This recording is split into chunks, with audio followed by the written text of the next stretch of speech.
Hi, hello, and welcome back to my channel. My name is Alex, and today is the Maybe series August 2022 episode. If you're new here, the Maybe series is a little series I do at the end of every month to talk about what I might potentially read for the next month. So today I'm going to be talking about books I might read for August. Typically my list is a little long. My months vary. Sometimes I can get a lot of books in, sometimes I only get a little bit. So this is just basically a little view of how I decide what I'm gonna read. Sometimes the list can get a little bit random. It's gonna be a quick video. I don't get into the synopsises or anything of the books. I basically just tell you the title, the author, I put a little picture here, and I tell you a little bit about what it's about and why it caught my attention, and that's it. That's the whole video. So yeah. Without any further ado, let's get into it. The first book on my list is Bloodsucker's blog, Life Sucks by Ella Stone, and this is the first book in a series. This is a new release, so excited. It's coming out on July 29th, and I actually did a whole video about Hannah Lynn and Ella Stone last week. You should go check that out. It's great. This is my first dive into Ella Stone, and this is basically a book about a teenage vampire that has a blog, but then is also getting persecuted for murder. And so she uses the blog to sort of solve the mystery and to prove herself innocent. Now, y'all know how I feel about vampires. If you haven't been here that long, I don't like vampire books. But I do like Ella Stone, I do like Hannah Lynn, and so I'm giving this one a go, and I'm really interested to see how it goes. So yeah. The next book on my list is The Farm by Joanne Ramos. This was one of the books that was chosen for my book club. Okay, little side note about my book club. Usually what we do is we create like a poll, like a list of books, and then we vote. This book came up in the poll, and I was like, ooh, I really want to read that. I really want to read that, but it wasn't getting any votes. And so I was like, you know what, I'll just read it on my own. So this book is on the list because I really do want to read it, and I don't think it's going to get chosen for my book club to read. So basically, I mean, you look at the cover and you read the title, and that's pretty much what the book's going to be about. Like, women are paid to farm babies for like elite aristocratic people, but usually these women are like women who are very desperate for money, asylum, citizenship. So I feel like it's going to be a very nitty-gritty, heartbreaking book, but I saw the cover and I read the synopsis and I was like, yes. But like I said, I don't think it's going to get chosen for my book club because it wasn't getting any votes. So if I don't read it this month, I'll definitely read it soon because it just really caught my attention. So the next book on my list is Where the Dead Sit Talking by Robert Hobson. This is an Indigenous book, and this one is set in Oklahoma about a Cherokee boy who gets taken away from his mother and placed into foster care. And I am originally from Oklahoma, that's where I was born, and it just kind of drew me in, just like the setting and, you know, everything, what we were talking about. So I just really found an interest in this book. And I've been taking a break from Indigenous fiction and nonfiction, and I feel like I need to get back into it because there's so many great books. So many great books. And my Indigenous list is really long, and I have not been working through it like I have my other list, so I was like, it's time to get back into it, and this book just really jumped out at me, so hopefully it'll work its way in. The next book I'm going to talk about is Hunting by Stars by Cherie Dimaline. So I read The Marrow Thieves, and this is the sequel to The Marrow Thieves. If you have not read The Marrow Thieves by Cherie Dimaline, please, you have to read it. It's so good.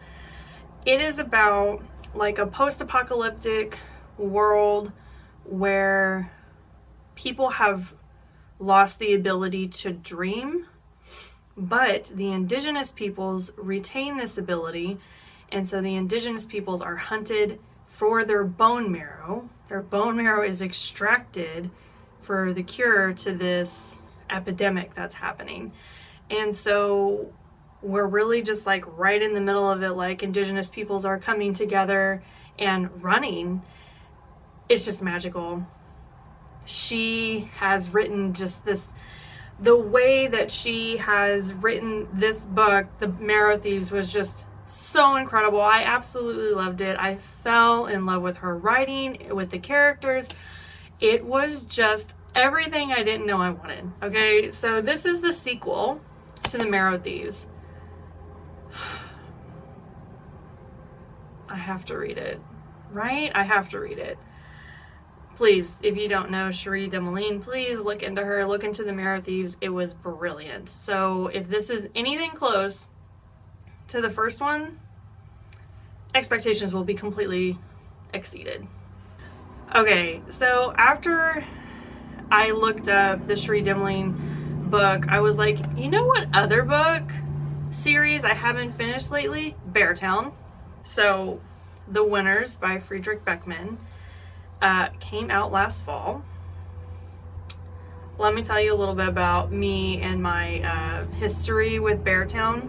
So I read Beartown because everybody was like, you have to read it, it's so good. Yeah, no one told me how sad that book was gonna be, how heartbreaking that book was gonna be, how I was gonna cry through like the whole flippin' thing.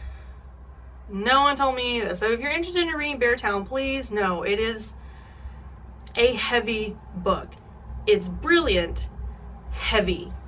Okay, it's not just some like sappy, happy hockey story. Okay, damaging is what this book is. So I read Beartown, broke my heart. Beautifully, heartbreakingly beautiful book, like. And then I found out that there was a sequel to Beartown, Us Against You. And I was like, well, that's kind of weird, because I really thought Beartown wrapped up quite nicely. Like, there were not any loose ends. When I finished it, I didn't even think there was gonna be a sequel, or because I didn't feel like he left it open enough to have a sequel. But then I found out about Us Against You, which is the sequel to Beartown. And I was like, okay, well, I liked Beartown. As heartbreaking as it was, I loved Beartown, okay? So I was like, obviously I have to read Us Against You. Oh my God, the emotional damage I suffered reading Us Against You was just unfair. I mean, that book completely broke me. Aside from that it was just, the whole book was heartbreaking. Like, I feel like there was not a high moment at all in that book. It was just heartbreak after heartbreak after heartbreak. Like, on top of that, I felt like the plot was extremely dense. Like, I was having trouble just plowing through it because there were just points to the plot that were very boring. And so I felt myself just really struggling to get through the book. Now, the first 100 pages, slow. Oh my Lord, just slow. And then the last parts of the book, after the first 100 pages, were fine. I mean, besides all the heartbreak, the pace was great. But those first 100 pages were so slow to me. I struggled through those pages. Let me tell you, I was almost didn't finish it because it was just not what I was used to from Fredrik Backman. So after Us Against You, I was like, okay, that's it. Man, that was heartbreaking, but it's over, right? No, it wasn't over. Wasn't over, because here we have The Winners by Fredrik Backman, and it is the third book in the Beartown series. So I added it to the list because everyone's been talking about it on Instagram, and like the book circles have really been talking about it, and I think it's been out long enough now that I can actually get a hold of it from like my library and things like that. However, I do not know if I am emotionally ready to read this book. Let me tell you, I am still very upset by Beartown and Us Against You. I do not know if I'm emotionally ready for this book. It went on the list. We shall see. we shall see how I'm feeling getting into August if I want to take on a Fredrik Backman book. But yeah, the winners. Okay, I've only got one more book on my list, and it is Red Sky in Mourning by Tami, Oldham, Ashcraft. This book has been on my list for a long time. I think it's a memoir. I'm really bad at genres. Sorry. I'm pretty sure it's a memoir about Tami, Oldham, Ashcraft and her fiance at the time, Richard. Now, if you have seen the movie Adrift with Shailene Woodley, this movie was modeled after this book.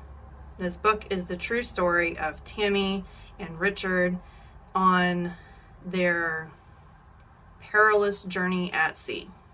It's very short. I feel like I could definitely read it. I watched Adrift when it came out. I think it was 2018 is when it originally came out, and I watched it. Oh my gosh. And then, like, at the end, it says, like, based on the novel by Tami Oldham Ashcraft. And I was like, oh my gosh, it's a novel or a memoir or whatever. And so I added it to my list. Like, this is how long it's taken me to actually get into the fact that I really want to read it. But I have never stopped thinking about the film or wanting to read the book. So I was like, you know what? I'm going to put it into August because I was like, I read it, I'll rewatch Adrift, and then I'll do a book to film comparison for the YouTube channel. If you didn't know, I did do one video, film versus book, about Bird Box. I would like to get more into film adaptations versus the original books because I've read quite a bit of those. So when I saw this book, I was like, I could totally do a video about that, and that could be really fun. And I've been wanting to read the book anyway, so yeah, there it is. It's gonna be really sad. I don't know what the theme of this month is. Sadness, sadness. That's the theme of this month, is sadness. On all the side notes, like, the summer is like winding down. My kids are about to go back to school. I'm about to be back into my scheduled daily life. I am both parts looking forward to that and dreading it. I absolutely hate being on the schedule, but I get so much more done when I'm on a schedule. And so with my kids being back in school, maybe I'll be a little bit more organized. I don't know. My personality and organization only like each other like 50% of the time.